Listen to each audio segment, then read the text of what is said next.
अगर आप भी कर रहे हैं इस बार सरसों की खेती तो आपको तो अच्छे से ही पता होगा कि सरसों की खेती केवल खेती नहीं है, ये किसानों के लिए पैसे बनाने का एक जरिया है। नमस्कार किसान साथियों, मैं दिव्यांश सिंह आपका स्वागत करता हूं अपने YouTube चैनल खेत की बातों पे। तो आज हम बात करने वाले हैं सरसों से जुड़ी हर एक मुद्दे, यानी कि बीज से लेकर बाजार तक और फसल को दुगना करने से मुनाफे को तिगुना करने तक की बात। किसान साथियों, अब हम बात करते हैं सरसों हमारे देश के लिए क्यों महत्वपूर्ण है। सबसे पहली बात जो है कि ये भारत के लगभग हर रसोई में पाया जाता है और ये तिलहन की फसलों में इसका हिस्सा लगभग 30% तक है। ये भारत के हरियाणा, उत्तर प्रदेश, बिहार, राजस्थान जैसे क्षेत्रों में बहुत ज्यादा उगाया जाता है। सरसों केवल तेल के लिए ही यूज नहीं होता है, इसकी जो खली होती है वो पशुओं को चारा के रूप में प्रयोग की जाती है। इसका प्रयोग जैविक खाद बनाने में किया जाता है, इसीलिए सरसों बहुत ही ज्यादा जरूरी है हमारे किसान साथियों। अब हम बात करते हैं सरसों के लिए कौन सी मिट्टी और कौन सी जलवायु उसके लिए ज्यादा अच्छी रहती है। सबसे पहले तो सरसों के लिए दोमट या फिर बलुई दोमट मिट्टी सबसे ज्यादा अच्छी मानी जाती है और इसका तापमान लगभग 15 से 25 डिग्री सेल्सियस इसके लिए सबसे अच्छा माना जाता है। अगर आपके खेत में पहले धान या फिर मक्के की फसल लगी है तो उसके बाद अगर आप सरसों की खेती कर रहे हैं तो वो आपके लिए सबसे ज्यादा सुटेबल होगा, क्योंकि उसमें पैदावार अच्छी होगी।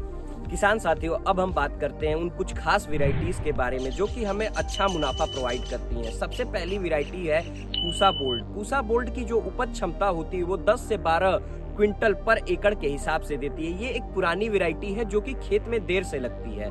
हमारी जो दूसरी वेराइटी है वो वरुणा T59 है। इसका जो पैदावार क्षमता होता है वो 10 से 15 क्विंटल के हिसाब से पर एकड़ में आता है। इसके बाद जो हमारी तीसरी वेराइटी है वो रोहिणी है। रोहिणी जो कि ये ठंड और गर्मी दोनों सहन कर पाती है, जिसके कारण इसमें रोग लगने का प्रॉब्लम नहीं होता है, जिससे कि ये अच्छा उपज प्रोवाइड कर पाती है। किसान भाई, अगर आप बिहार, यूपी या फिर पूर्वी यूपी से हैं तो आपके लिए सबसे जो बेस्ट वेराइटी है वो पूसा मस्टर्ड 21, वरुणा और रोहिणी है। ये आप अपने खेत में लगाइए, इससे आपका पैदावार बहुत अच्छी हो जाएगी। किसान साथियों, अब हम बात करते हैं बीज उपचार, बीज की मात्रा और कब बीज की बुआई कब से कब करनी है। तो सबसे पहले हम बात करते हैं बीज उपचार की। बीज उपचार के लिए हमें कार्बेंडाजिम और थायरम का प्रयोग करना है, जो कि 2 से 2.5 ग्राम प्रति केजी प्रयोग किया जाता है। इसके बाद बीज की मात्रा आपको पर एकड़ में 3 से 4 केजी रखनी है और बीज बुआई का सबसे ज्यादा अच्छा समय 15 अक्टूबर से 15 नवंबर होता है। किसान भाइयों, अब हम बात करते हैं सरसों की खेती में प्रयोग होने वाले खाद की। तो सबसे पहले जो प्रयोग किया जाता है वो डीएपी का प्रयोग किया जाता है। डीएपी का प्रयोग हम 50 केजी पर एकड़ के हिसाब से करते हैं। उसके बाद हम एमओपी का प्रयोग करते हैं जो कि 25 केजी यूज किया जाता है। उसके बाद आप पोटास का यूज करते हैं जो कि 10 केजी किया जाता है और उसके बाद जो सल्फर का प्रयोग किया जाता है वो 20 केजी किया जाता है। अगर आपके खेत के अंदर जिंक की कमी है तो आप जिंक सल्फेट का भी प्रयोग कर सकते हैं 5 केजी प्रति एकड़ के हिसाब से। किसान साथियों, सरसों की खेती के लिए सल्फर बहुत ज्यादा आवश्यक होता है, क्योंकि सरसों के अंदर तेल की मात्रा सल्फर के कारण ही बढ़ती है। तो चलिए अब हम बात करते हैं सिंचाई यानी इरिगेशन की। सरसों की खेती के लिए लगभग 2 से 3 सिंचाई बहुत ज्यादा आवश्यक है।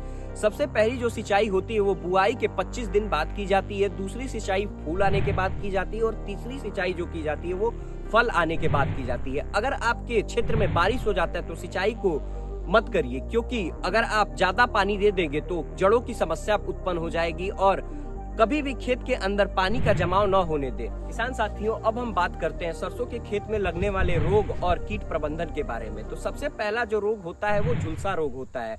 इसके अंदर जो सरसों की पत्तियां होती हैं उन पर काले काले धब्बे आ जाते हैं। इसके बचाव के लिए आपको मैंकोजेब को 2.5 ग्राम पर लीटर पानी में मिलाकर स्प्रे करना है, जिससे कि आपको इस रोग से छुटकारा मिल जाएगा। दूसरा जो रोग है वो तना गलन है, यानी कि स्टीम रॉट। इस रोग के अंदर जो सरसों के तने होते हैं वो धीरे धीरे गलने लगते हैं। इस रोग के उपचार के लिए आपको कार्बेंडाजिम का प्रयोग करना है, जो कि 2 से 3 ग्राम पर लीटर पानी में डालकर सरसों के तनों के ऊपर स्प्रे किया जाता है।